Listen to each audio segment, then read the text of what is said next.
It's exciting, it's complicated, it's intellectual. All those things drove me to this field. It was like love of first sight, you know. I saw the brain imaging the first time with the 3D run, and I said to myself, I have to do it. I loved it. When I started doing neurointervention, the stroke endovascular treatment was just starting.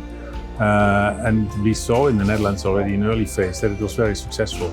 So we know that stroke is one of the leading causes of disability. And if I can save someone's brain, that's just something that's priceless.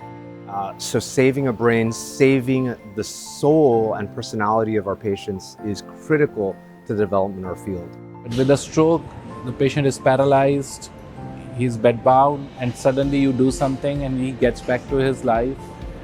They have gratitude towards you, and that is very gratifying. Unlike scenarios where you're trying to prevent something bad from happening to a patient, when you're treating somebody with an ischemic stroke, you're reversing that. With stroke, the reward is very tangible. Like you change someone's life from this to this, you bring them back to life. Stroke care, it's part of medicine that you can really make a difference in someone's life and family lives.